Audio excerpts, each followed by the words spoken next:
I have my resource binder ready for you. So it's just a continuation of the one from the first half of the class. It's got my name on it. I did have to switch to a bigger binder so that everything would fit in one. But the little title to it, it starts off with the leadership and mentoring. I love doing the interview with my director.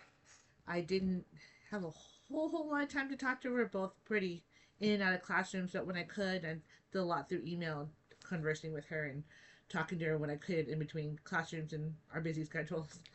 Um, I like the effective leadership characteristics that we did, and the time organization and the management strategies were really helpful.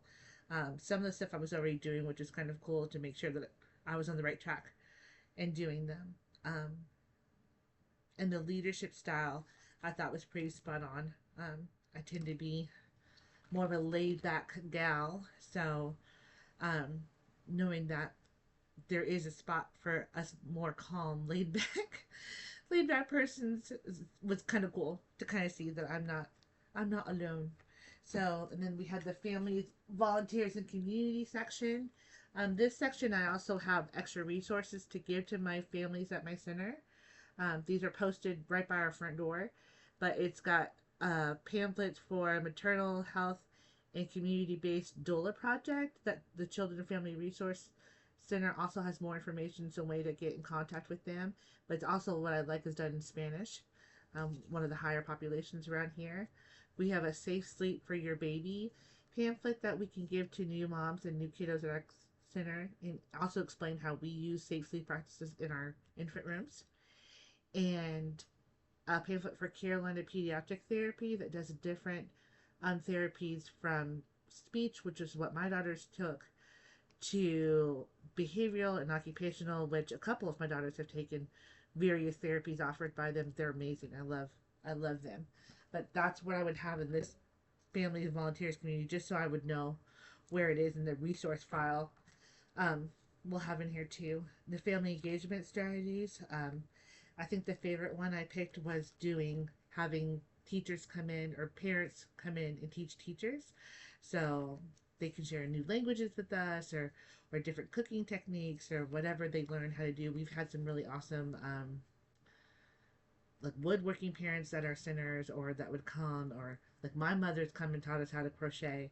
So fun little things like that where the parents get to feel like they're involved in the classroom and get to help teach the teachers, and the teachers get to be the students, and it's really kind of a cool thing.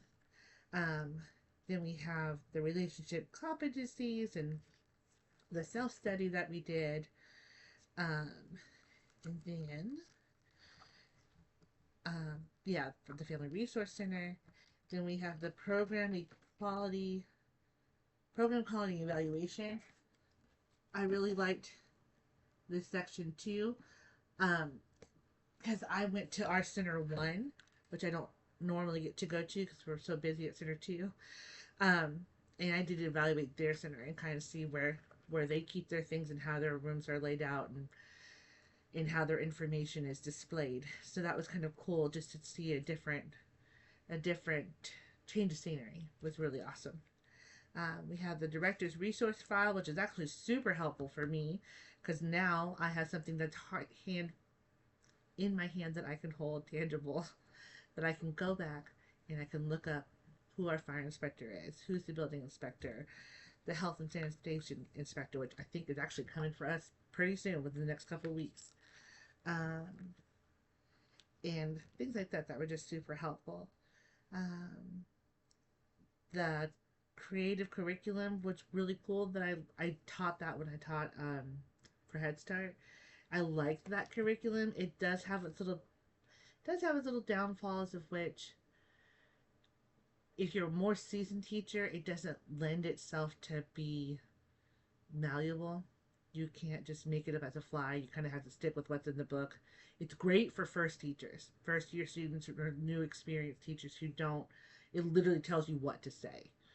And then, but the curriculum is only so limited, right? It's only got so many unit studies that you can do. So with more experience, you can kind of tweak them a little bit more to make them more challenging or make them different. But those are like the basic set. That's kind of the expensive curriculum. So it's got its hits and misses. I like the assessment that it does. The teaching strategies gold. I really like that. Kind of breaks it down color coded wise, and it's really kind of cool about where kids where you would like for them to be at certain ages and certain development stages, but goals to look for.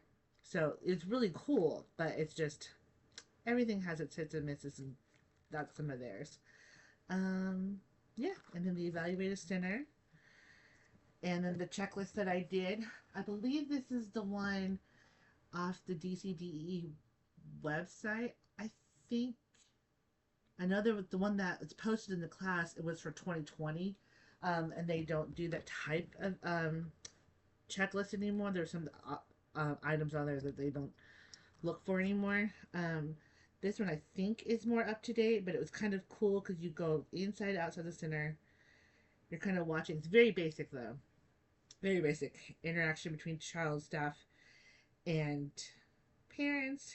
Your operational planning, and but I did have a spot to ask additional questions, which I thought was kind of cool.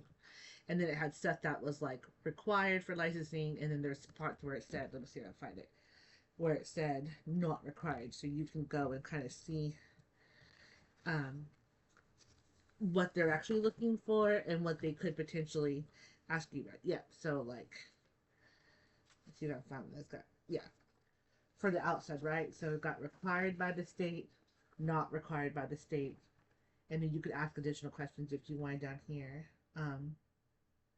Like, are the child providers interacting with the children? That's not a required by the state thing, but do they have an opportunity to play outside? The children do.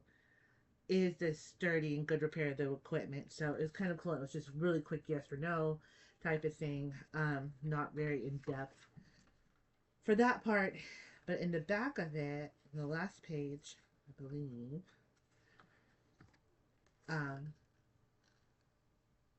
they talk about TV time and whatnot, but they have an additional question. So I went through with wrote like numbered this, but answered put the answer down here so I could see. So if I was typing up a report or something, I could find it. So, but I like having all this information in a binder that I can touch and I can get to really easy.